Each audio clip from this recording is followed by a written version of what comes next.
Well, it looks like we got a crowded room this evening. Hello to everybody. Hi, Scotty. So, Hey, Scotty. hello, Joyce. Hi, Scotty. Let's see. I might not recognize everybody right off.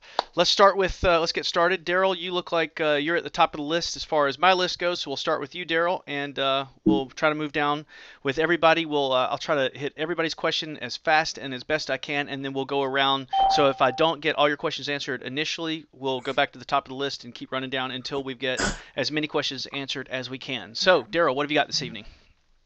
Hello, Scotty. Hi. This evening, my Finder is looking different than it normally looks, in that when I open it, I'm getting uh, everything. I'm getting all my drives, and then Okay. applications, library systems, and then Daryl guest shared and test, and then applications, documents, and I really only want just the documents folder. Okay, so do this, Daryl. When you're in the Finder, the top left-hand corner, you'll see you've got the Finder window, or you've got a Finder window open, and you go under the word Finder in the menu bar, go down to Preferences, and in that set of preferences, you can choose to turn on or off the items listed on the left-hand side. But beyond that, and that's in the sidebar setting. But beyond that, under the General tab, you can also select where you want it to open up to by default. So new Finder window opens up into the Documents folder, which I think is what you said you wanted. So I think Right. that's So I want to turn off the hard disks. I want to turn off the external disks. I want to turn off the CDs, the DVDs, and the iPods. yeah, that Right? would be connected And then put servers, right? folder, and then put documents in the new folder window shown. Yes. And New then Finder window shown. that's correct. And across the top there on the third item, sidebar, you can also choose to activate or deactivate the corresponding items on the left-hand side of the Finder. So uh, that should take care of it for you. Okay, now favorites. If I click on them, that means they'll all come up, or what? Favorites in terms of what? I'm trying to find where you're looking at. Favorite what? In the sidebar icon, I don't the see. first list is favorites. I don't see favorites on my own list here. Um, yeah, I guess you can favorite it up. I've never used that, so I'm not familiar with what favorites does. Right there, it says favorite. See, right there. You're looking on top of that. Favorite. Okay. Well, yeah, those are your just general items. I thought one of those listed was favorites. Yeah, No, no, no, no, no. yeah, Okay, so I can check the ones I want, right? yes. So if you Okay, unchecked cool. applications, you wouldn't very easily be able to navigate to the applications folder. That makes it easier. Got it. All right. Got it. Okay. All right. Thank you, Okay, Scotty. let's move up to Carl. Carl, we're right above there. Carl, how are you this evening? Well, I'm doing well, thank you. Great. Been traveling, so that's why I haven't been able to keep in touch. But I don't know if the others have this issue or not, but we had another round. My wife did with her side of the computer and emails Yeah.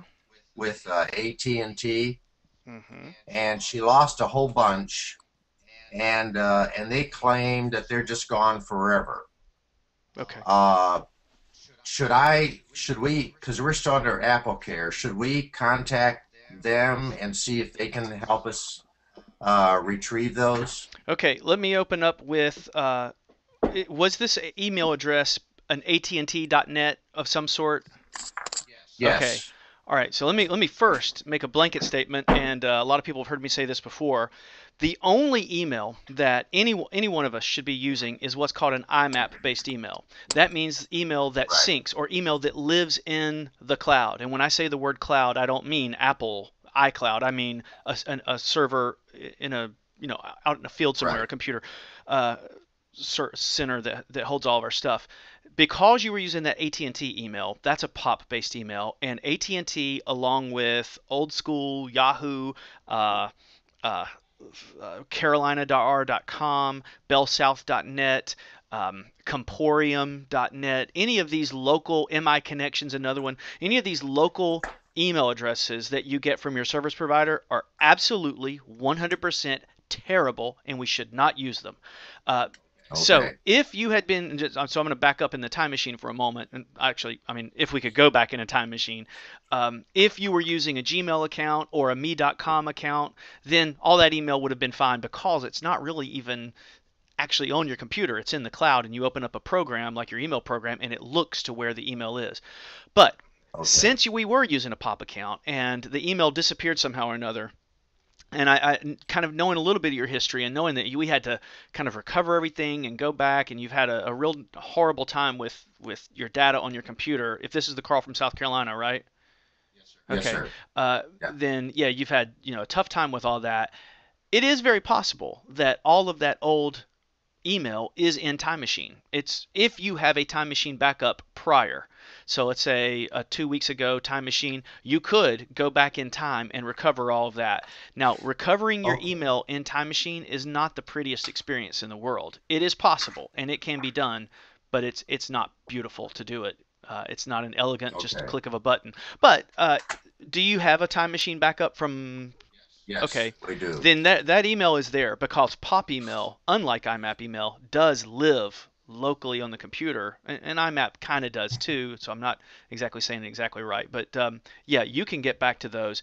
And if that time machine was healthy, and we have a history of data in that time machine backup, you can recover those AT&T emails. And AT&T is right in saying if you talk to AT&T, it's gone because that's the difference between POP and IMAP email. Let me open up my Right. email real quick and show everybody what I'm talking about. In your email account, under preferences, this all kind of it makes it a little bit clearer here. I went to my mail program and I went to preferences.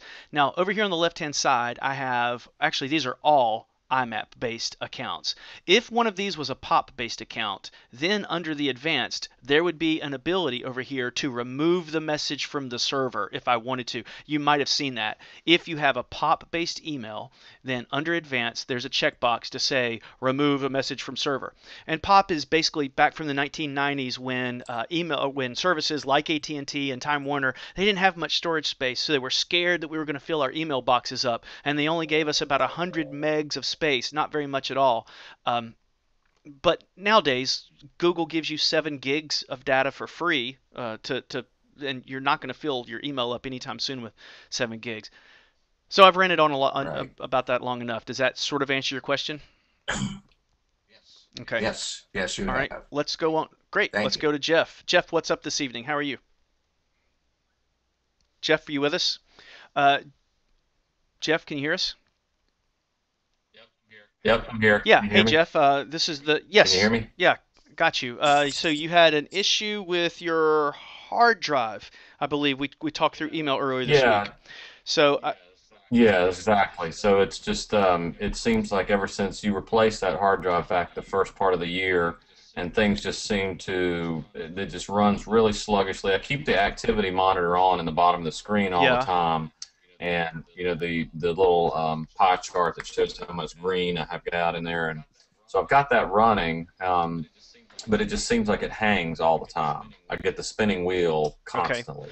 L- I can hear the hard drive in there let's churning. let's I'm gonna back up for everybody because you brought up a really good point, and I try to make this as informative as possible in our sessions. Jeff was talking about Activity Monitor, and that is a great piece of software that all of us can kind of look around at and play with, especially when your computer's having problems. If you go to Spotlight and you type in the word activity, you'll see a result that says Activity Monitor. You open up Activity Monitor and you get this wealth of information about what's happening on your computer. Now, Jeff's hard drive is questionable right now, we'll say. So what he wanted to do was look and see, well, what's going on with the hard drive? Across the bottom here, we have several different things that we can look at, including disk activity. How is my drive acting? How is it writing and how is it reading? Now this is a pretty sophisticated area right here, but one of the things that's a lot easier to understand is disk usage. How much data is on my drive? So there's a pie chart from my drive on the computer I'm using. I've got a 500 gig, but I've used about 300 gigs of that, let's say. So there's some really good information, including what is my CPU doing? So if you click on CPU, right now I'm hosting a GoToMeeting session and I'm recording video, and I've got some programs open in the background just in case I need to get to them while we go through our meeting. So my CPU is running really heavy. Most of the time, your CPUs are not going to be running this heavily. But if you ever have a computer that's just really, really, really sluggish, and I think this is why Jeff went here, was to see what's running in the background and what can we do to stop it.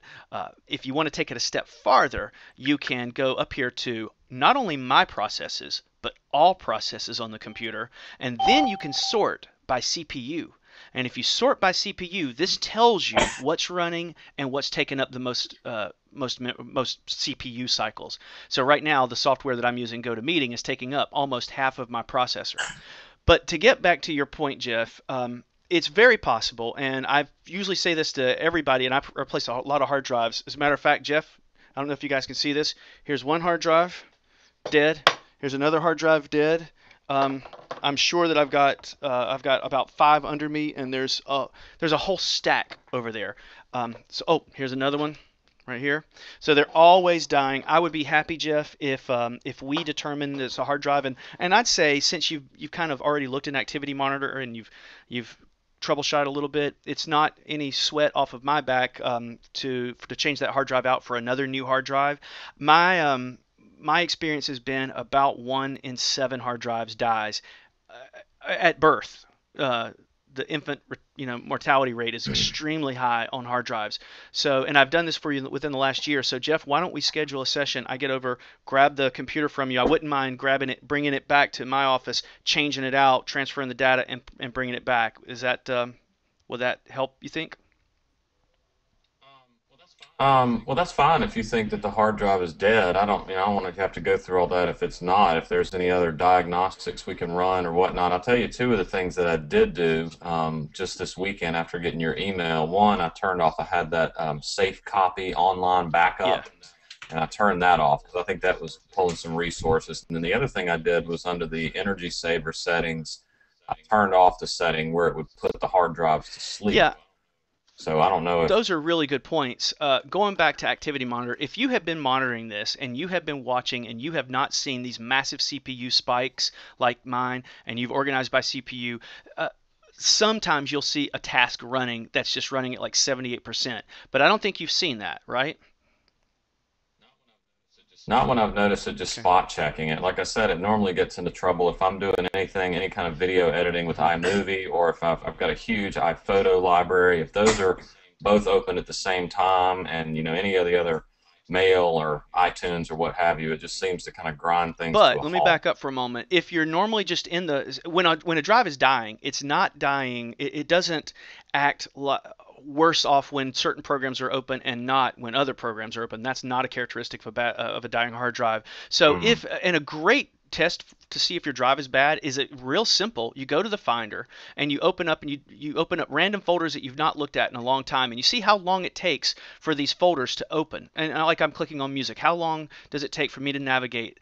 That means that the drive is spinning and accessing that area. And if you just kind of jump around, that means the drive's having to look over here and look over there and all over the place. So if it's not doing that quickly and it's beach balling in that hmm simple little task, then yeah, that's probably that the drive is just not feeling very good. But if it's that you open up a program and things start slowing down a lot, then that kind of pushes it back to the discussion we had earlier about RAM and memory.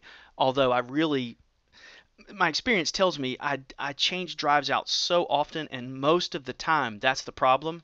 While it's not economical for me, it's usually the truth. So, um, do you feel like? And here's another thing you can do. There's two more things you can do, Jeff, before we completely give up on the drive. Um, First, you go to Disk Utility. You open up Disk Utility and you hmm select have you done this already, Jeff, in Disk Utility? Okay, if you open up No, I Disk haven't. Utility, and I'm recording this, so I'll post it online so you can go back if I go through this too fast. But in Disk Utility, you select your drive over on the left-hand column, and then you choose to verify the disk. Now, if you choose Verify Disk and it spins for like 20 minutes and nothing happens, then that's another checkbox in the item list that it could be the bad drive. If it comes back, Okay. if it verifies disk, if it comes back with any red items at all, then that's also in my book. Let's replace the drive. Um, you're Okay. not going to be able to repair disk from your own internal drive. Uh, But if you choose verify disk, it'll go through. Usually, sometimes it'll find errors and it'll go, oh, yeah, I found some errors, I can fix them. But that's rare. If you see red in my book, generally I just replace the drive because I don't even want to deal with it because usually those errors reappear again. So that's one thing you can do. In other words, check the drive out itself with disk utility, and the icon for disk utility is very telling. It's a hard drive with a stethoscope. The second thing you can do if you're in 10.7 or 10.8, and I'm assuming that you are, is to boot into recovery mode, Mhm. or I'm sorry, the recovery drive. There is actually a hidden partition on your computer that helps people troubleshoot their own problems. If you shut your computer down, you hold the option key, and you boot the computer back up, you boot into what's called recovery mode. And that gives you also the ability to run this program called Disk Utility and check the health of the drive there. All of that being said, it is nowhere near as thorough, in my opinion, as having another hard drive with OS X installed on it. You boot from that hard drive, and then when you boot from that hard drive can always do a much better job of checking another hard drive out. As long as you're still booting to the internal drive, even though it's a hidden partition, it's kind of like a doctor working on himself or herself. Sure, a doctor could do it, but it's a Right. lot better if you just lay there and let somebody else do the surgery. And that's the same point with your hard drive. If you were to boot from an external hard drive and you check the validity of the disk, you're going to get a lot truer result. So run disk utility, check and see if you get errors. If it freezes in the middle and you just want to give up and you have to force quit it, that's a sign that it's the hard drive. But if you determine, Jeff, like I said, if you determine, because I want to give you peace of mind, if you determine that the hard drive is bad, then just schedule a session, put in the notes, replace hard drive. I would grab it, bring it back the next day. And do you have a 1 terabyte? Yeah. Yeah, I've got those in stock. So if we need to do that, I'd be happy to do it. All right. Okay. Sounds good. Thanks. All right. All right. Let's jump over. Let's see. Let's go to Joan. Joan, what have you got this evening? Just a couple of quick things. I still have a few songs that it will not authorize. When I go in now, as you told me to do via the old AOL and the new password, it Yeah. goes that I'm no longer, a member of AOL, which is correct, and won't let me authorize them. Yeah. I mean, it's not a big deal. It's just a few All right. songs that I have on other gizmos. Okay. Uh, well, let's run over that real quick so other people, because I see this issue a lot. Joan moved all of her data over from one computer to a new computer. She got a new computer, and uh, her songs came from her old computer into iTunes in her new computer. As soon as you go to play one of those songs, your new computer is not going to be authorized to play this purchased content. Any songs that you burned off of CD, if y'all remember CDs, back in the old days we used to use CDs, um, that content has no digital rights management or DRM in it. So they can move to a million different computers and there's no permission that we have to grant. But Jones' music, a lot of it was purchased through the iTunes store. And as probably every single person in this room can agree, whether you know it or not, we all have multiple Apple IDs. Joan had an old AOL Apple ID, and she had a Mac.com Apple ID. A lot of us have Carolina.r.com Apple IDs. We got Apple IDs coming out of our ears, and we forget the passwords for those, especially the old ones we no longer use. Now, the way to find what song is associated to what password, and Joan and I think we went over this, is if you find the song that's not playing, if you go to try to play the song in iTunes and it goes, sorry, you're not authorized to play this song.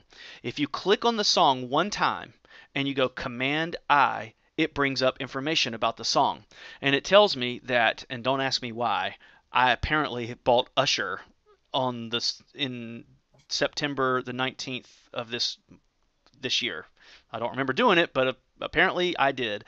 So there's my name that the account's held under. So if this had been an old song that I had bought from like 19 or 2007, let's say, and I bought it under an old Apple ID, that Apple ID is going to be listed right there, and that's the password that I'm supposed to use to authorize the song to play on this computer. Joan, when you went Command I and you found that song's information, oh, by the way, sometimes it's not even an email address. Back in the old days, they just let us use a word like pink butterfly. and we didn't. There was an email address associated to it, but we didn't know what it was. Joan, were you able to go Command I, find the account, and are you telling me that it was associated It, to an account that you've already it authorized on was the computer? AOL, but I'm just double checking. Because it could be, let's say, Scotty at AOL.com, or it could just be Scotty. Okay, so I'm going to click on the song once and then do Command I, Command correct? I, then look at that purchased by and account name, and that will tell you who in the world bought that Okay, song. it's the AOL account, but I put in the new password and it said you no longer, belong to AOL. So it wouldn't let me authorize it. It You know, when you really, go to authorize it, it has the name at the top as the email address. Try one more thing. Try taking out the suffix. So if it was Joan at AOL, take out the at AOL and just leave the suffix Joan or whatever your account was. With the walk in it. okay. Try that. Okay, it is just jaywalk. Should I try Uh, jaywalk at AOL? yeah, try that too. Yeah, try both of them because that can be a Okay, problem. the jaywalk I'm making work. Yeah, this is a pain, and this is a Apple makes it so easy to create Apple IDs that we all have multiples, and this is only a problem with songs when you move to a new computer. It's a problem with apps all the time because you get apps that end up on your phone that were purchased under a child's ID, and then all of a sudden you got to put their password in. It's a nightmare. So if your kids are already at the house, be glad. Good riddance. Shut the door, lock it, and buy your own apps. Joan, did that help at all? No, no, But you said it still, wasn't many songs. no, no, Okay. no. Uh, did you have another question to follow up? Uh, just some easy stuff. There's no such thing with you, Joan. No, these are easy. Okay, when I try to do Command Tab to force quit programs, they keep flashing Yeah, across the yeah, screen and I can't catch them. yeah. So what you're doing wrong right now, Joan, is can you see that I've brought that up on my screen? Yes, Okay. yes. So what she's talking about is she's using this command that I showed her, and I show pretty much everybody because it's extremely useful. That if you hold your thumb down on the command key and then you touch one time on the tab key, Command Tab, that gives you a list of the applications. But what Joan has done is what everybody does, and that is you held down the command and you held down Tab, and when you do that, it just flies, flies, flies, and it kind of stops, and you don't know what to do. So remember, leave your thumb down on the command key, tap the tab key, and then tap the tab key every time you want to go to a different application. This is really handy if you want to switch applications. Let's say iPhoto is on my computer, but it's buried somewhere, I can go Command Tab, tab, tab, tab, tab over to iPhoto, let go, and then iPhoto is the application in the foreground. You can see iPhoto in the top left-hand corner of my screen. So that's what was going on. You were holding down the tab key too long. Oh, okay, thank you. All right, let's move on. Joanne, how are you this evening? I'm good, Scotty. How about Very you? good. What's up? I got the iPhone 5, transferred it pretty well over storing it, on the computer, on the iMac, and transferring it. But now my email was working on it, but now I'm getting um, a signal that I cannot get email, and it says the username or password Gmail is incorrect, and it sends me to settings. Okay.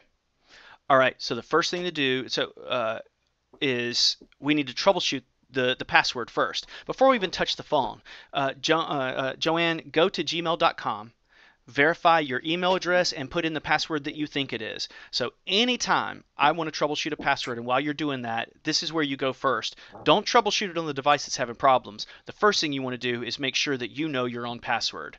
So go to gmail.com and try to log in. Wait, on the computer or the Yeah, phone? not on the phone, on the computer. We want to go right to the source and log into gmail.com to make sure that we, our brains, because we're the problem, it's not the device, we are, that we know the password. So if you're automatically logged in to Gmail, then log out of Gmail. So I don't even know. I don't think I if you go am. to Okay. gmail.com, does it ask you to log in? Um, no. Okay, so you were automatically logged in. Do you see a little square in the top right hand area that you can click and it will say sign out? It says Good. sign in. Okay, so click sign in, put in the email address that you're trying to set up on your device, it's like your name and gmail.com, whatever you had, then put in the password that you think it is. Don't leave it filled in. Actually, it should be clear, like on mine, and then put in the password that you think it is. Okay, it's got the dots like it's Right, already delete filled it in. because I need to prove that you know it first. So, Wait, I well, don't know that's if the I do know problem. See, it. that's it. Okay, so you want me to delete the Yes. dots and put it in what I Yes. think it is? That's what you need to do. And then we need to see if you really know what you're talking about.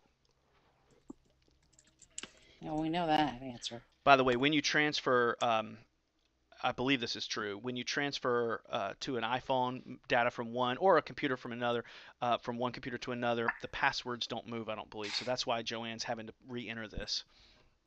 Oh. Well, it worked for a while. Oh, and by the way, if you change, this is another point for everybody listening. If you change a password for an account, an iTunes account, or an email address, a lot of us, I deal with clients every day that change a password, and then all their other devices that they really weren't thinking about, they all stop working.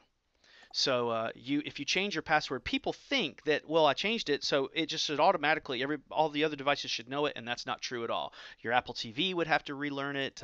Your iPhone, your iPad, your computer, the other laptop, the laptop at the beach, the one over at Aunt Susie's house. There's all these passwords that we have to change constantly. All right. So Joanne, have you put in the correct password yet? No. And it can only be one of three, and it's not taking any Well, of them. apparently it's not, and you're going to have to rack your brain to come up with it. But that's the problem. Once you find that password, Joanne, and you're going to have to rack your brain through it. Now, you can reset it at gmail.com. You know, if you can't access your account, and there's an easy way to reset it. But if you reset it, you're going to have to reset it on your MacBook Pro, on your iMac, and your iPhone, and an iPad as well. If you have all those, I believe you do. So, I do, but I don't. I've tried the only passwords that I've ever used, and it keeps telling me okay, it's let me ask you incorrect. this. Are you getting your email on a computer right now? Okay. Yes. Well, I probably Oh, not no. now, because I don't know what password I just erased from the computer. The only place I was not getting the All email right, well, was let on me the ask you phone. this. Joanne, when you check your email, do you go to the stamp or do you go to gmail.com? I Excellent. go to the Great. stamp. So there's still a way. There's a way we can get to this. I'm going to show you on my computer. All right. So watch on mine so that we don't open and show all your passwords. Okay. Wait a second. So I don't know can how you to see get my to screen? yours. Okay. Okay, I'm here. So I don't know my Gmail password. I have forgotten it. And I've tried several times. I'm pretending to be you right now, Joanne. I've tried several times at gmail.com and for some reason I cannot remember it. But I remember that I've got it set up in my stamp. So there's my Gmail account right there, and I'm getting my email. All right, wonderful. So that means that the computer knows it. So here's what I'm going to do. I'm going to go to Spotlight, and I'm going to type in keychain. And again, this is recorded, so you can go back and look at this later. I'm going to open up keychain access. Now I'm going to find the keychain that has the word Gmail in it, and I'm going to do a search. My computer's, bless its little heart, it's pushing as best it can here. Let me to not to open up too much super secret stuff here. I'm going to do a search for Gmail. All right. Now, when I did a search for Gmail, I get all these results here in Keychain, one of which is my Gmail address. And right there it is. Now I'm going to take a look at the date. And let me let my dog out here real quick. He doesn't like this question.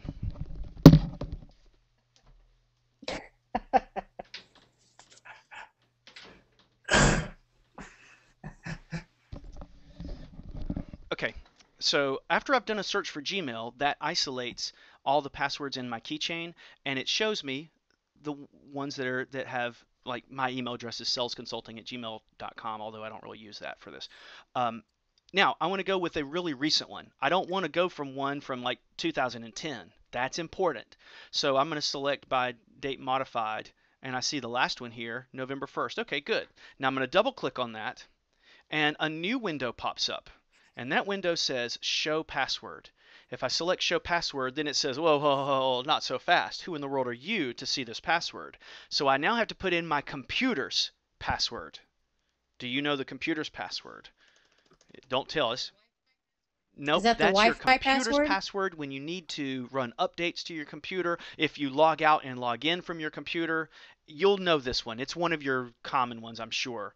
But once I open that up and I hit allow, that's going to show my password. All right, so I'm going to move this down before I do it, and I'm going to hit allow. Now, in that window, and I'm going to keep it down there, but in that window, it's showing my password, and I can look at that, and that will give me the ability to go and put it in. After I know that, now I'm going to go back to gmail.com and prove to myself that that password is correct. Then I'm ready to enter it on my iPhone, and you should be all good. So the problem is, go ahead. Well, how do I enter it on my iPhone? Is it the same password? The password to the MacBook Pro is different than the password from the iMac, and I backed No, up the phone this to the is iMac. not a password that's related to a computer. This Gmail password is at Gmail's cloud. And we're knocking on the door of Okay. gmail.com or Gmail's server. Let's say their server is in Oklahoma, and that's where all your email is, in Oklahoma. So it's knocking up there and saying, "Can I please have Joanne's email?" And all of your devices do that. Your iMac asks for the email, your MacBook Pro does, your iPhone, and they're all asking for the email with the same password. So this has nothing to do with your computer's password. We just have to use your computer's password to get access for Keychain to allow us to see your hidden passwords. Does that make any sense? Yes, I think. Can I try Yes, one more please do. password And while you you're know what? here? I'm gonna jump over and I'm gonna come back to you in a minute anyway. All right. So let's just keep the ball rolling Okay. here. Joyce, what is going on this evening? Thank you for your patience. I am having a problem with the VMware. Yeah. I mean, I just opened the computer up and it is a strange screen that I've never seen before. And this screen is related to VMware. Can we Yes, jump over and look at the screen? sure. Okay. I'm going to ask to view your screen. So hide all the super secret documents. There, And let's see. This there is, aren't any. oh, we all have secrets. All right. Okay. So Joyce, you should see a request for us to see that screen. Irene, hang in there. I see you're there. I'm going to get to you in a second. And then we'll start our cycle over again. Okay. Let me see. I'm going to hide my screen. We're all looking now at Joyce's screen. Uh, that is a strange I've screen. never seen this before. Okay. I keep getting this. It's Mac Keeper. It's like Oh, an ad that wants to come in, right. Terrible. and I've denied it and denied it and denied it. And I don't know if somehow it has gotten on here. Well, that's a great question, and that's a really important thing for us to talk about. So I'm gonna mention. I'm just gonna stay on that subject just for a second, and we'll go to address this VMware issue. That Mac Keeper is a piece of software. It's a company out on the internet that uh, we don't have viruses on our Mac, luckily, but this company would like to pretend that we do, and they would like to take your money so that they can guard against viruses, but they're not Mhm. a healthy company. It is not a good thing to download. It looks very Mac centric, it looks very inviting, and they advertise all over the place. So it's very often the time you'll go to CNN.com, well, maybe not CNN.com, but you'll go to some website and you close the window, and all of a sudden you get an advertisement for MacKeeper. The first thing you can Yeah. do is under your Safari preferences, make sure that you're blocking pop-ups, but even sometimes pop-ups still get through. But stay away from MacKeeper. It doesn't look. But see, Go ahead. it comes on under just the VMware, which is the Windows part of the computer. It doesn't come on Okay. when the Mac's on Then it's there. probably And can you see my whole yes. screen? Like this thing right here and this Yeah. here and these three things have never been there before. See, I have another Dropbox up here, Okay. which is the Dropbox that should be on Got it. on the Windows All right. So base. you've got two instances of Dropbox running for some reason. So let's fix that first. Go to your system preferences. We got a lot of things to fix with you, but most of them are going to be in system preferences. So open up, and don't worry about VMware at the moment. You can just leave it laying there. Let's go to system preferences. Okay. Go to users and groups. That's fourth line, first item. Now go Okay. to login items over to the right hand side. Here we go. Okay. And look around there, and we notice, for instance, we have two growl helpers. Um, and I don't see Dropbox in there at all. Dropbox should be in that list. Ah, there we go. It's further down. Okay. Hmm. As long as we should only have one in that list, and it looks like we only do have one. So go up to the one, let's say the one on the far left at the top in the menu bar, and go down and just say choose to quit. Yeah. All right, and exit. Okay. Now Bluetooth, that Bluetooth icon, which is the little round one. Yep. Select that. Hmm. Uh-huh. Click that. Yeah. Let's remove that icon. Remove Yes. icon. Okay. Okay. All right. And this too has not been there Leave before. that door What open, is please. what is? Oh, okay. This These are one. settings. Oh, whoa, lost your screen there. Refresh. Uh, what is that? Oh, these are managers that VMware has put into your menu bar that give you the ability to kind of go in and out of Windows applications. All right, so let's leave that there. Let's go back over Okay. to VMware now, and you can close System Preferences as well. Go to Settings if you can. Select Settings. No, in VMware, it's in the top right under the word Library in Virtual Machine Library. Oh, I Yeah. see it. Okay. All Okay. right. Let's see. Let's look at General,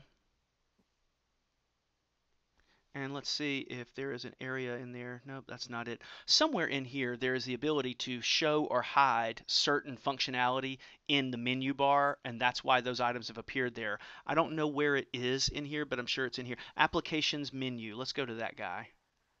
Yeah. Let's see. There it is. Show applications menu in the menu bar. That's the deal right there. So go up to that one where it says always. I'm not. Uh, there you Where? go. Oh, Right. okay. All right. Select that and say Okay. never. So in other words, it's sort of like a pathway into VMware, and you're not used to seeing those things. So we say, yeah, we don't need No. those. So turn that off. And clear recent applications. Okay, and let's close that window. All right, that should prevent those from kind of showing there in the future. And by the way, in that settings where we were, there was a printers area. Yeah, going back one more time, go to that USB and Bluetooth, and there's probably an ability for us to show or hide the icon. USB and Bluetooth there. Yep. And show Bluetooth devices with Windows. No, that looks fine. Go back to show all, and let's take a look one more at the printer. Yes, next to second line, all the way at the end. This program that Joyce is using is, all right, that's fine. You can close that. Is called VMware. It gives us the ability, or gives her the ability to run Windows only software on her Mac.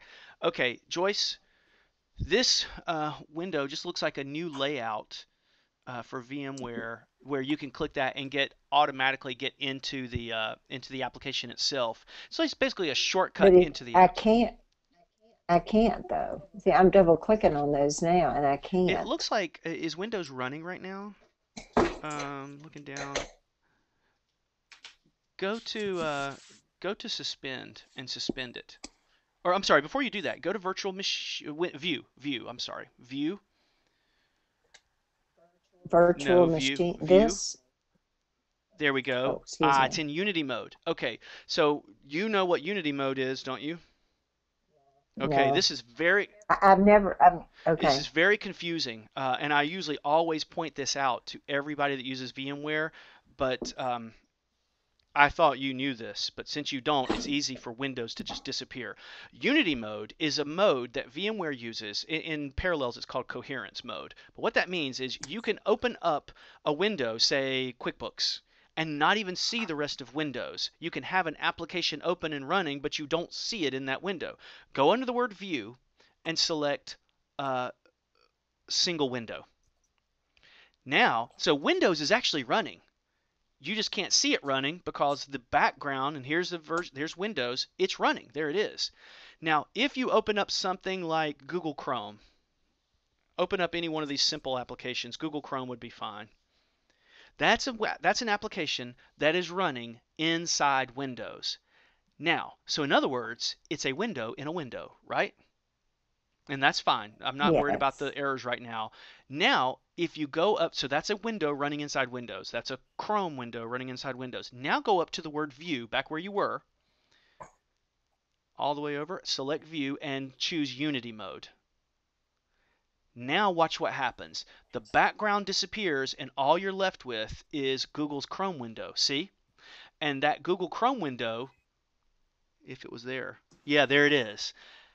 That's Unity. That hides Windows but leaves the application. Now here's where the error comes in. Click the X over on the Google Chrome window. So this is Google Chrome running in Windows. No, not that X, the one above it to close the window. Yeah. Oh, okay. How can I get that one back? I don't know. But let's Okay. close that out. Now, it looks like coherent. It looks like VMware's not running. It looks like Windows is not running. It is running, but you have no window open right now. So if you ever get into this position again, go back under the word View, go back to single window, and then you've reoriented yourself. And now you're back in Windows again, okay? Okay. You're a genius. I don't know if I've answered your question, but I think No, I no, did no. figure I this out. couldn't. That's what I needed. Thank you. Good, excellent. All right, Irene, hello to you. Thank you for your patience. What's going on this evening? Not a thing. I'm just a visitor. Ah, well, we like to keep out the riffraff, so you better come with some questions pretty soon. Well, I'm just I'll probably have many later on. But all right. all Well, this let's. is over my head. But it's in, Yeah, this is. But you know what though, Irene, uh, it was for everybody that was in here at one time. And Joyce is. I'm sure Joyce, if she's still around, are you still with us, I'm Joyce? here. Yes. Irene's kind of new to her Mac, but at one time Joyce didn't understand how to do any of this stuff. Did you, Joyce? No, I did not. I did You not. know, You learn something new every day, and you just build on it. yeah, and Joyce can do things I don't know how to do. Like say for instance, you probably you use QuickBooks a lot. I don't know the first thing about QuickBooks or Quicken and Excel spreadsheets. I'm not very good at that at all. A great example that I like to point to is Joan. And Joan, and I pick on her a lot, but Joan she doesn't, she pretends that she doesn't know very much, but she knows a whole lot. But she might not have known very much when she first started, but she's always learning. And Irene, you're going to be the same way. And you already know how to do this whole pushing your music back and forth. How is that going for fine, you, Irene? It's good? fine. Excellent. All right, well, great. Let's jump over to, let's see if I've missed anybody. Oh, Emma Day. Yes, Emma Day. How are you this evening? Hi, I just came in. I've been busy, so I'm just gotten to hear some of it. I've tried to get Pandora on my phone, and it keeps asking me for a username and a password, and then it says it's incorrect no matter what I put on there. So I don't know what I've done wrong with it. Okay. And and see, this is something Irene knows a little bit more about. She's using Pandora. I think you're using Pandora, aren't you, Irene? Yes. Yeah. So the problem is that password issue with Pandora. Now, what you might do, Emma Day. Uh-oh. Did I just lose? Oh no.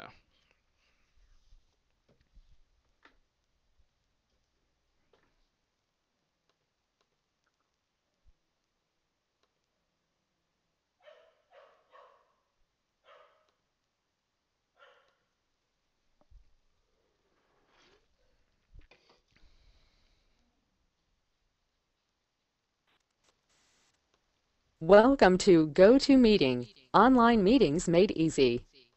There are 7 other callers on the call. Hey, are you guys back? Hello?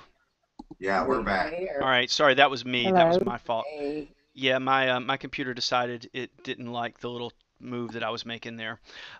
So let's see, where were we? uh, That password issue. So to try to solve that password issue, the first thing that I would do, Emma Day, is the exact same advice that I gave to Joanne earlier in the evening, and that is skip the middleman. Don't even worry about your iPhone. We need to figure out what is the email address and what is the password for that account. So you go to the source, pandora.com. Once you get okay. to go to pandora.com, and don't do this on your phone, do this on a computer. Go to pandora.com and it's going to give you the ability to log in. It should. Now I believe Pandora may want you to log in with your Facebook account. I hope not. Um, but so sign in, and I don't know my password. But if you can use this area here first, Emma Day, this will prove Okay. that you know the email address you're trying to use and you know the password. Now, Okay. if you don't know it here, then it doesn't matter what you do on your phone. You've got to prove it that you know prove it to yourself that you know it here first. So try it Okay. there, and if you can't remember that password, then you got two options. Either A, create a new account with a different email address, which is probably not what you want to do, or B, use the forgot my password tool down here that Pandora gives you, okay? Okay. So you do it on the computer first. Yeah. Yeah. Okay. 95% of my day, well, let me back up. I work with people every day, and I'd say 75 to 80% of my day is dealing with people's passwords. And in dealing with people's passwords, almost 99% of the time, it's that they forgot them. They forgot their password almost always. So this is the Well, so strategy. that What's that? it just is so irritating when you can't use it more than once a year. Yeah. That's just Oh yeah. Yeah, it's all these different variables. So what I tell people is when you create a password, the best thing to do, the safest thing to do is make it at least 8 letters long, have a capital letter, have a lowercase, and have a number. And if you make a good password with a capital letter, a lowercase, and a number, that usually that usually appeases all the password requirements. Google doesn't require a capital letter right now. I had a gentleman this week, I'm surprised he's not in here right now, who was using AOL, and you guys know I hate AOL email, and he got hacked big time by a competitive mm, company. And he was using this as his business address, and it just really messed him up big, and it took us forever, but we got him over to another one. So some email addresses are less secure than others. I don't think that Yahoo is very secure, and I don't think that AOL is very secure. But I do have a lot of faith in Gmail, and I have a lot of faith in me.com. Gmail is really the best way to go for most people. Now, if you already have an AOL account, it's working for you, ain't broke, don't fix it. That's fine. Uh, let's go back around. I'm going to try to hit everybody as quick as I can. Carl, what if you got another issue on your mind? No, we're good right now, All right, Scotty. Thank check you. in with everybody. Daryl, did you have something else? Oh, yeah, that didn't work, Scotty. If you want to look at Yeah, it, let's jump over to your screen and see and what's then up. I had two other quick questions only after that. All right, let's take a look at Daryl's screen. Daryl, you should see a request for us to look at that.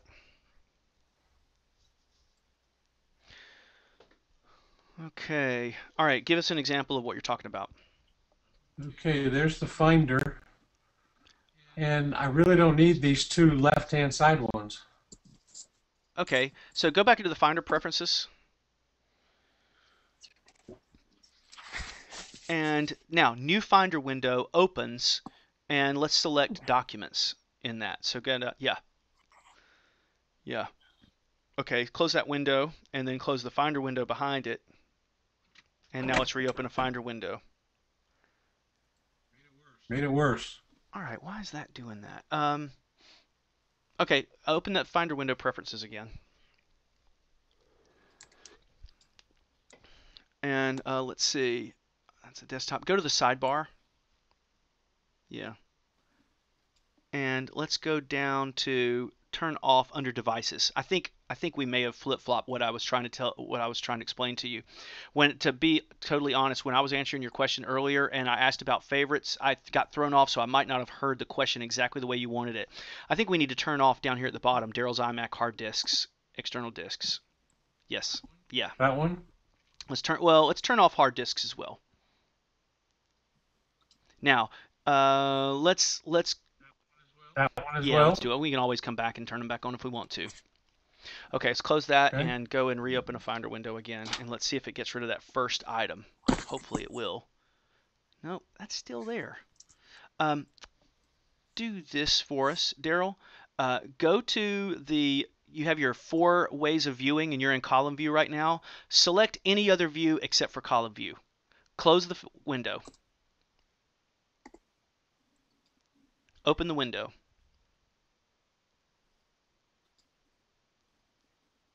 Okay, go to column view. That documents, why is it opening like that? that shouldn't be doing that. It's showing your file path from the hard drive. Do this for me. Close the window. Okay, Daryl, we're going to throw that Finder plist away. All right. All right. You ready? Mm-hmm. Okay. Go Yep. to the Go menu at the top left and hold down the Option key. And go to Library. Hold the Option key down. Got to hold that Option key down. Now go to Library, and you guys see us do this a lot. We're going to that secret area. Now we're going to go into the folder called Preferences, which is on the right-hand column there, just down a little bit in the P's. And Preferences. Now you're going to stretch that window out so you can find com.apple.finder.plist, and there's going to be two of those files. One that's called a lock file and one that's just a standard one. So com.apple.finder.plist is going to be in the F's, or well, not the F's, but com.apple.finder. All right, select the first one. Now hold the option or the Command key and select the second one as well. Yes. Drag those to the desktop. All right, let them go. All right, now what you're going to do, Daryl, I've got an assignment for you. Before you do anything, don't go anywhere else. You're going to, are they gone out of that folder? Finder, they are. All right, I want you to restart your computer and rejoin the meeting, okay? Okay.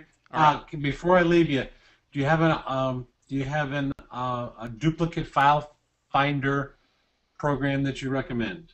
What files do you think are duplicated? Music, pictures, documents, what? Yeah, all the above. Each one of those, I would use a different duplicating program. Oh gosh. Duplicate Annihilator is the one that I use in iPhoto. It takes forever, but it works. It takes all night, but it does a pretty good job. Dedupe for iTunes, I believe, is another. Each of those is about $8, but there's not a one end-all be-all program that runs over the whole Mac that finds duplicate pictures and music. They have to find themselves inside the applications while the applications are running. All right. There's one that's being advertised a lot these days. I can't remember the name, but I'll find it for you when I come back. All right. All right. Looks like we got some other people coming in here. Let's just keep moving down the list. And then I got one more thing. Yeah, more thing when I come back, Scott. Okay. All right. When I come back. All right, Irene, did anything come to mind? Any questions? No, I'm just still listening. All right. Joan, do you have another question? Something else you want to share with us? Just you told me not to worry about it, but you know I worry anyway. When I back up the new computer, I eject the Seagate drive just the right way, and I still get that nasty. Okay. And you told me not to worry about it. Yeah, and you don't have to worry about it, really. I'll say it again. It's not a big deal. It's a nasty.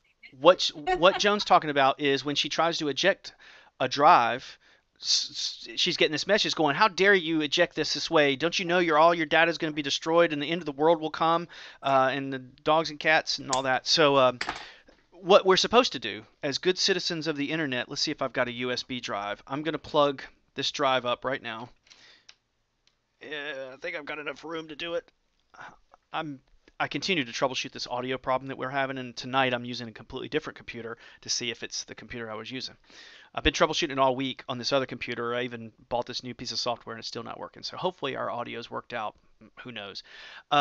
So this drive will show up, and there are many different ways to eject that drive, and it'll pop up here in a minute for us. I'm hoping anyway.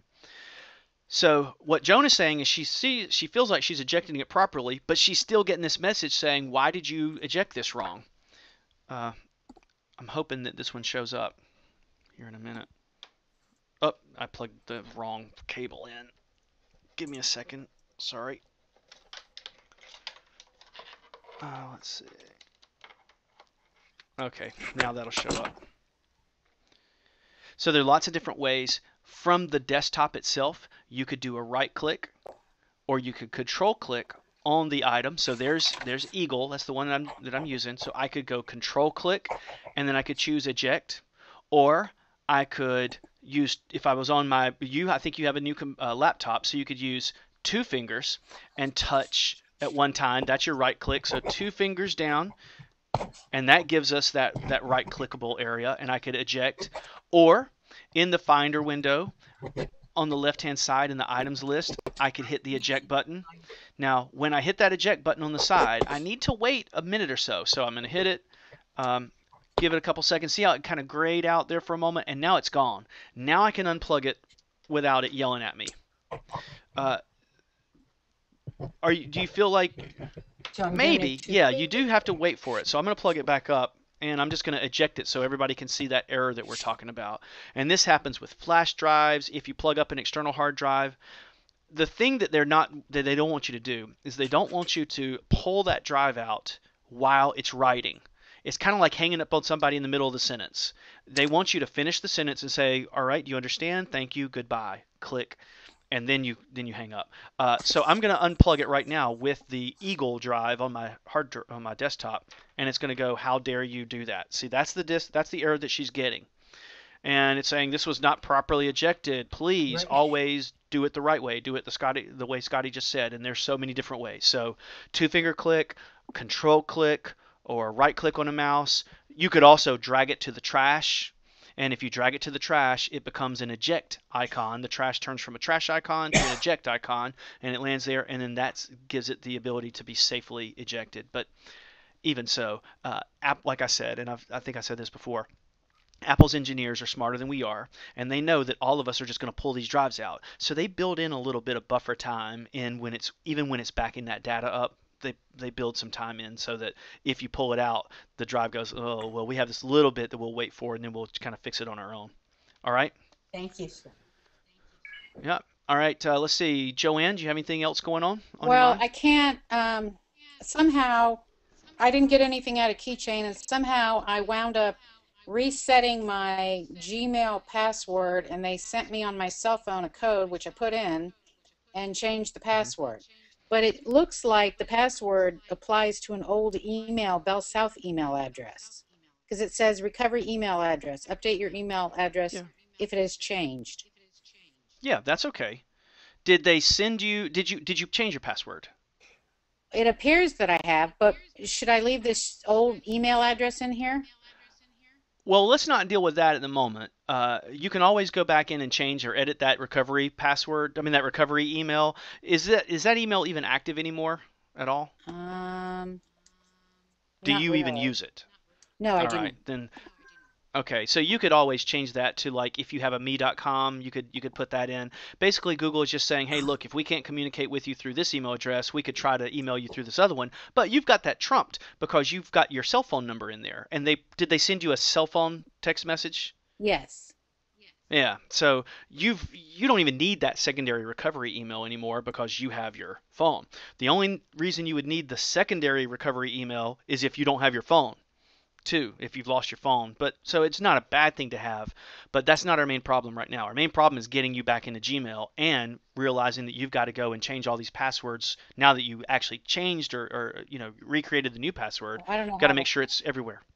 Okay. Did you go to gmail.com and can you log in to see your email now? I can't find the login screen. I went to gmail.com and it keeps coming up to my address, my email Okay, address. so let's see. We'll do it together here. Gmail.com.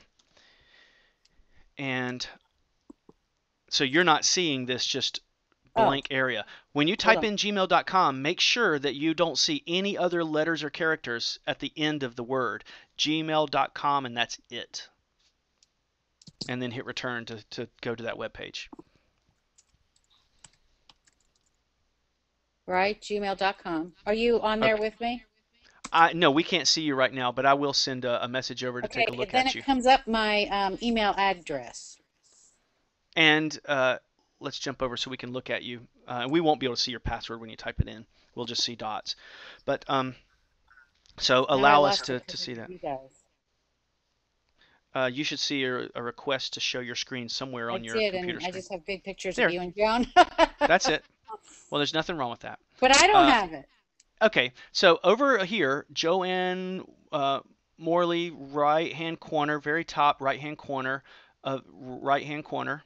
Oh, you've got your GoToMeeting window is hiding it. Hit the Yes. yellow button to minimize your GoToMeeting window over on the right-hand side. Okay, Hit got that it. and bring it down. Now, once you've done that, you will see the joanne@gmail.com on the right-hand corner, top right-hand corner. I don't think you've minimized your GoToMeeting window yet. The long rectangular GoToMeeting window, we don't see that. Only you see that. So if you hit the yellow button, that will move it down into the dock. Okay. That's it. I got you. That's where you. Okay, so now go and select that. Yes, that's right. Click and sign out. Click in that email. There you go, and sign out. All right. Now you're going to sign in. And Okay. all right. And put in the password that you just changed.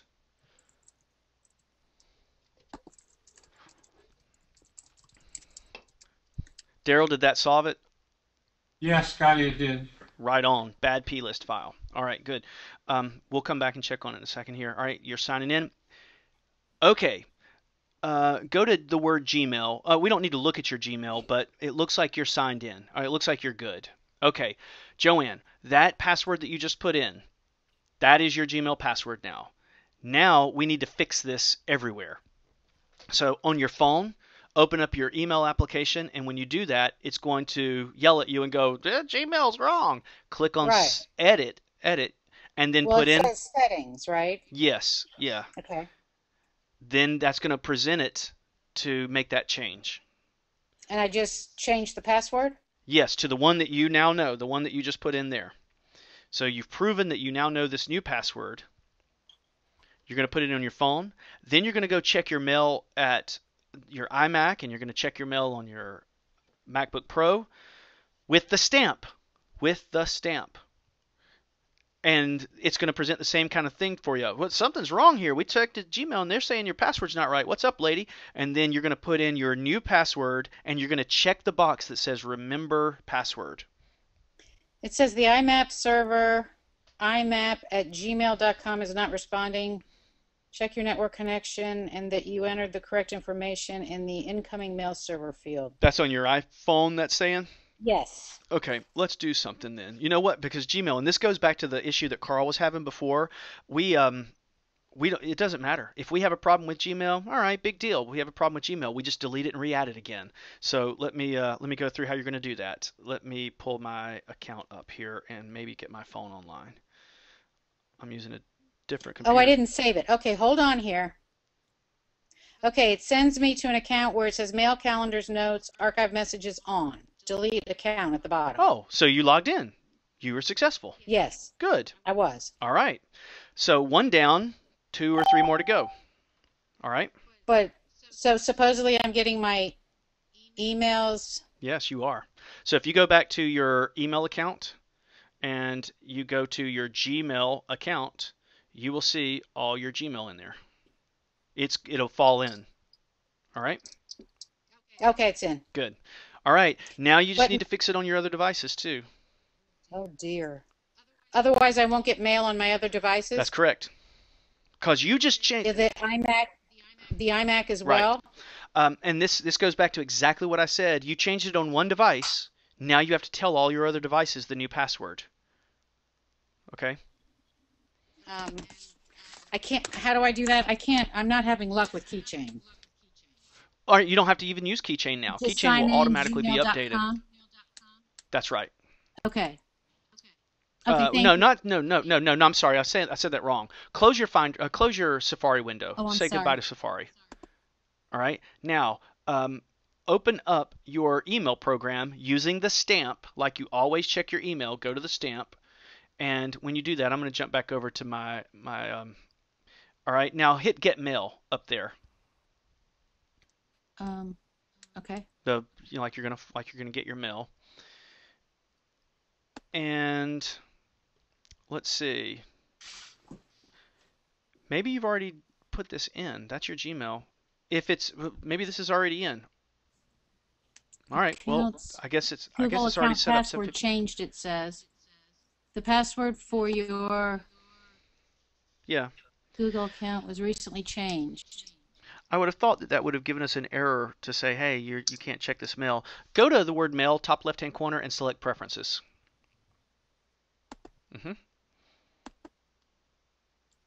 And I just want to make sure that you're set up with a Gmail account, and it looks like you are, but I just want to make sure that my eyes are not playing tricks with you. Go to the word account, accounts, which is the second. Yes.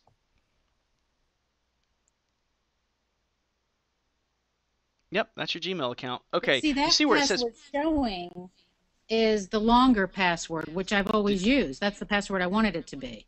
So that's okay, not the new password. The all new right. password's shorter. Okay, well, then you can change it there. Uh, this is what I would do. Quit mail, restart mail, and if the password is wrong, it's going to tell you. It's going to say password's wrong. So quit mail and restart mail again. Now you have to go under the word mail and actually choose to quit. Don't just hit the red buttons. There you go. All right, now go back and open up mail again. Now, it goes and knocks on the door of Gmail and it says, hello, Gmail, could I please have Joanne's email?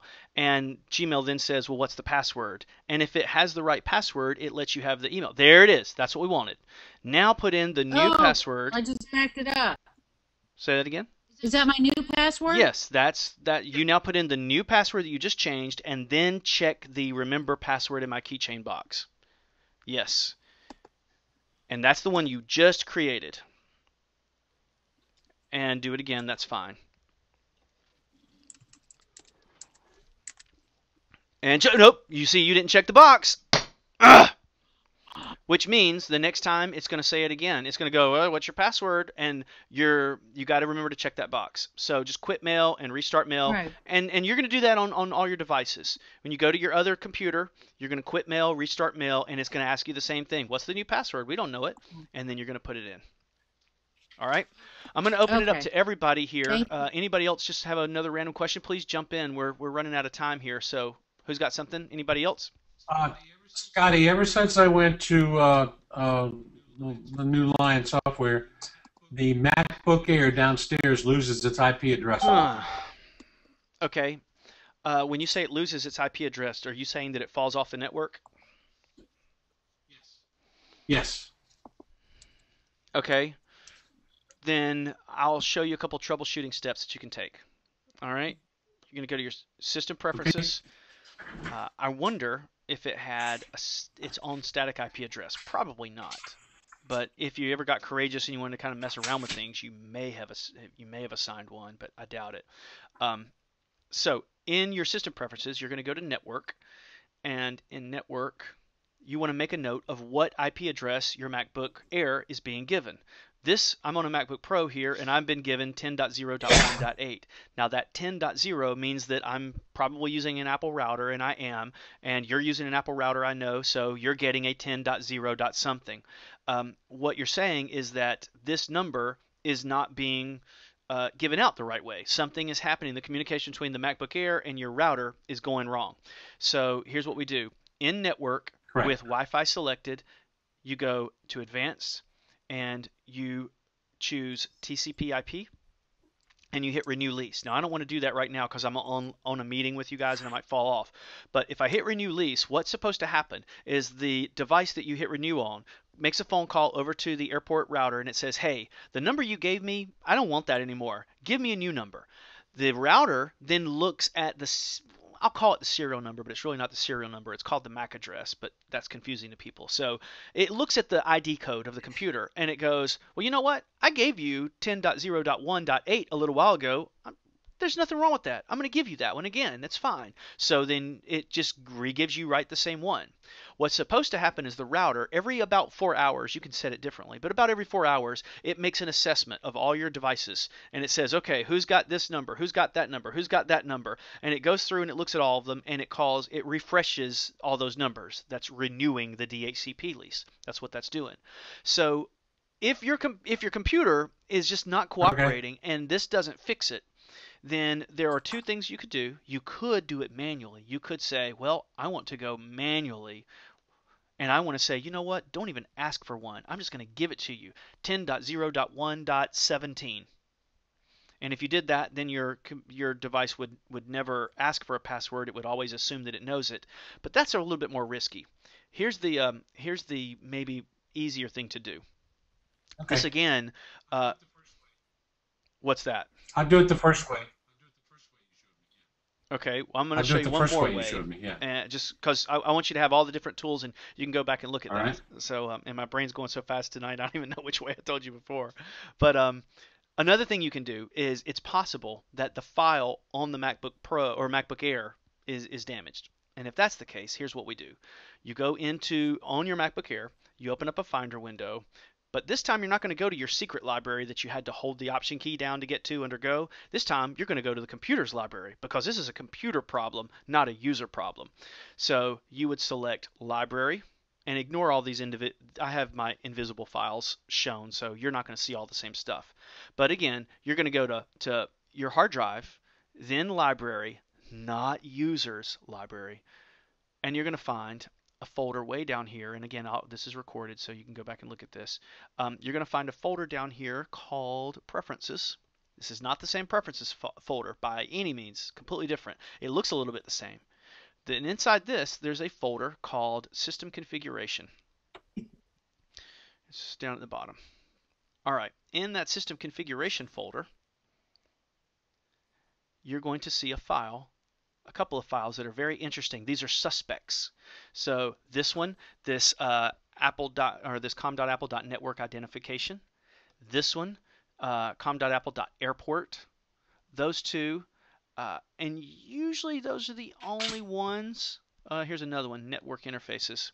Here's a little secret, Daryl. You can throw every one of these files away inside that folder and restart your computer and they'll regenerate. So that very well may be the problem. Okay. Last thing I want you to do is, and I know I'm giving you a lot here, but like I said, it's recorded. System Preferences, go to Sharing in System Preferences and make sure that there is a name for your computer.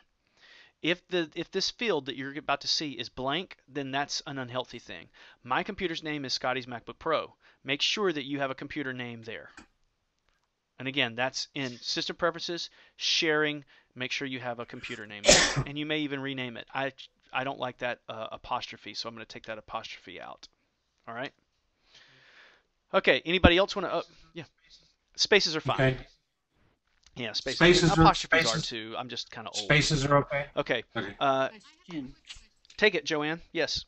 How do you get all the stuff off of the iPhone 4?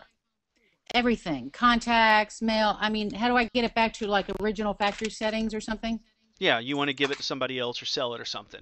Yes. So the way you'll do that is you'll plug it up, actually physically plug it up to your computer, and then inside iTunes, and let's see if I've still got iTunes open. I do. You will find your device on the left-hand side, and we've gone through this before. Over on the left-hand side, you will see the button Restore. After you've selected your iOS device, you'll see the word Restore. You click Restore, it's going to say, well, there's an update available or whatever. You say, that's fine. And what it's going to do is completely erase the iPhone. Once the iPhone is erased and it installs its like generic basic software, like what it would come out of the box, it will, in about 10 minutes or so, maybe less, it's going to ask you, would you like to put stuff on it? And you're going to go, no, and you're going to unplug it. And once you unplug it, now you're ready to give that to somebody or do whatever you're going to do with it. All right? Okay, so I hit Restore and it takes it away? Hit Restore, and it will go, okay, well, I've got to download an update or whatever, and you say, yeah, that's fine. And then in about 10 minutes later, it's erased everything off of the iPhone. It's put the newest version of the operating system on, minus any of the apps that you ever had, minus your data, only the stuff that came out of the box, and then that's all. And then it's going to ask you a question, would you like to bring some stuff over? And you're going to say no, and you unplug it. That's it. All right?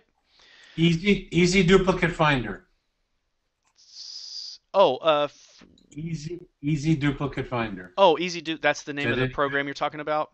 Easy Duplicate Finder. Yeah. Let's take a look at that real quick and see what it looks like. Easy Duplicate. And is last week's session up on the web yet? It was Veterans Day last week, so I took There wasn't one. Yeah, I took the evening off in honor of our vets. Joan didn't notify me of that. She didn't notify me either, Daryl. Well, I wasn't there. My internet.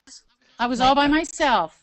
Well, you should have told us all. Joan, how? Well, my internet was down that whole night after Scotty had been here, Yeah. so I had no idea. I went over. That you Yeah, this is weren't a funny on. story. I went over and worked with Joan. I guess it was Monday afternoon or whatever, And she asked me, we're going to have a town hall tonight, and I said I'm not really sure yet, and I decided not to. But as soon as I left, and this happens with me all the time, or this is kind of just part of the business. Um, I'll tell a story here in a minute, but about an hour later, Joan sends me a text message and says our internet's down, and she told me the symptoms, and it sounded like it was a Time Warner Cable problem. But anytime that I go in and I touch someone's computer and I walk away, it's very, it's just the mindset. Like if you take your car to the garage and you leave the garage and it sounds like you hear a new problem or whatever, it's definitely the garage's, like the garage did it. But what she told me, it felt like it was the Time Warner issue, and I told her I think I might even said I'll bet my life on it that it's the Time Warner issue. But it turned out that it was a Time Warner issue, that her internet went down because Time Warner for some reason went down, and it wasn't even raining, so that was weird. Um, Scotty, do you ever feel comfortable with sharing each other's emails with us? I would be happy to if you would like to. I just don't know how everybody else feels about it. But if I'd like Yeah, I it. have some regulars here. No I tell you problem what, here. if why don't you do this? If you would like me to share uh, the emails, like you guys know each other. You're in the meeting every Monday. If you'd like, I'll be happy to.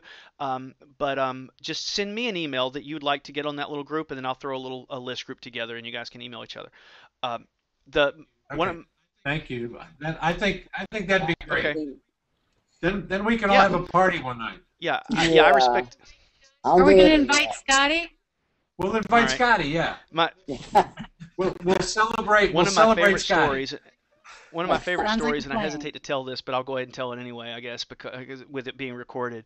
I had a client about 6 months ago, and I may have said this. I tell this a lot because it's my second favorite story. I can't tell my first favorite, but my second favorite story is I went into a client's home. Well, actually, they called me ahead of time, or they sent me an email because you guys know I don't answer my phone hardly. Uh, and they said, "Do you have liability insurance?" And I said, "Yes, I carry liability insurance." And they said, "Okay, well, great. We need you to come over to our home and fix our computer for us." And I said, "I'd be happy to." So I went over, and it was a real simple, like an email issue or whatever. It was an iMac, and I sat down, fixed the problem, took 20 minutes or so, fixed it, and I said, "Okay, that's great. Thank you," and left. And then about 3 months later, I got an email. I don't know, see that. Uh, I got a phone call from them, and they said, you know that liability insurance that you have. Well, we have a problem. And I said, what's wrong? And they said, well, whatever you did to our computer has broken our refrigerator, and you not kidding. I'm not kidding. And they said, and we feel that you're responsible for that. And I said, well, I'm not really sure. And I mean, most of you know, I don't even accept a drink from people because I don't drink around people's computers. Um, and I said, I don't remember, did I touch your refrigerator? Because I have gone in with some people before and said, could you put my drink in your refrigerator? I'd really appreciate if you would do that. That way it stays cold while I'm in your home or business and walk out. But they said no, it's definitely you because as soon as you left, the refrigerator stopped working and it hasn't been working right since. And I said, well, I'll tell you what, why don't we do this? If you will call a repairman, refrigerator repairman, have them on their company letterhead write that they feel that whatever a computer technician did to their laptop or their iMac affected how the refrigerator works. I said I'll be happy to pay for the visit of the repair and I'll buy you a new refrigerator. And I never heard from him again after that. But Can we talk about this next week? yeah, no, let's talk about it now. I want to see. Tell me, is this your iPad Mini? Let's hear it. Give us a review. Uh, I like it. I'm going to use it in the house. I didn't get the Wi-Fi one, just the network one, Oh and I'm yeah, going to set it up with all Google, no Apple Mail, no contacts. It's going to be all Google stuff. interesting. How are you going to move your So Google if contacts? anybody knows what's How are that, you moving your Google contacts? I don't have any Google So contacts. you're not going to have any I'm contacts gonna on the start from device? there'll be Google can't you put them You on, can. or do you have to put them on You can sync them you have manually. to put them on a Yeah, computer? you can sync them manually if you want to. No, I mean you have to put them on a computer and then they'll sync or what? I don't know. That's what I'm Well, learning. yeah. Well, what you're asking about, Google Contacts happens in two different ways. You guys still see my screen, right? In your contacts, you can sync your contacts with Google Contacts. This gets a little complicated. You're probably living in iCloud right now, Daryl. Yeah, Daryl, and those. No, I don't want any of my business contacts in Okay. this. Then what Just you might personal. do, Daryl, is make a group in your contacts list, and then import or export those groups. That one group, make a group. I'm not explaining this very well. Make a group of your friends and family. Let's say you have 1,000 contacts, but you only have Two. two what? 2,000. Okay, 2,000. Two friends and families. Two. Oh, Two. well then just if that's all you want and you're just kind of keeping that isolated, then just add them in. There are no personal. There's no personal stuff in my business Okay. contacts. Then So I want to all start right, from then scratch just put them in manually then. We don't need to go through a big rigmarole with just two with contacts. with Google Drive and mail and calendars and all that. It's going to be all. It's going to be an All all right, good Google luck. machine. That'll be interesting. Is it that the mini iPad or a regular? I missed it, Daryl. That's a mini. The mini. Yeah. Did you have to wait in line or anything? All Nope. right. Went in and bought it. Excellent. All right, guys, I'm going to get out of here. Thank you so much. I have Please take it. one Yes, Imade, go. question. Thank you. Can you back up? Do you back up to iCloud or to your Well, Mac? what type of backup are you talking about? Backing up your computer? I'm talking about on iTunes, or where was I? I think it was on, it's iCloud. I'm on iCloud.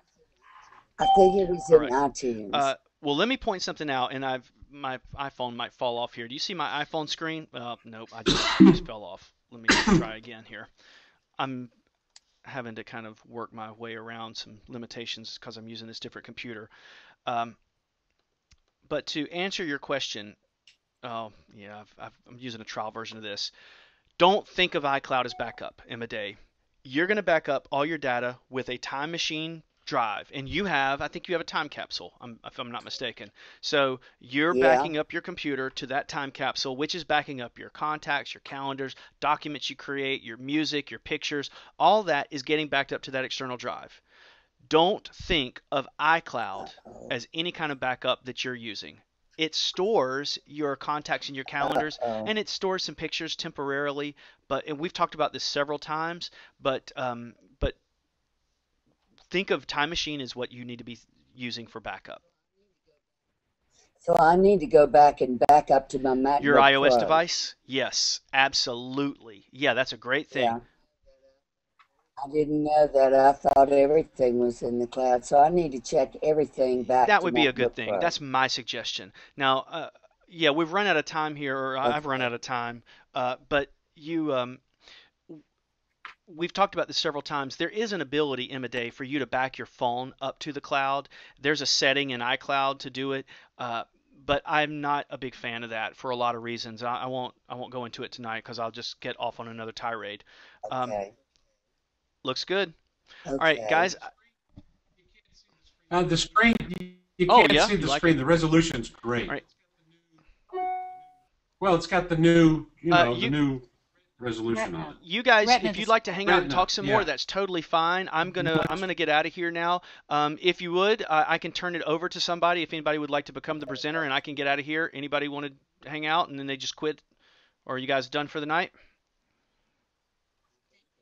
All right, I'll get out of here. I We'll see you think Thank you, guys. so. Scotty. Thank you. Appreciate it.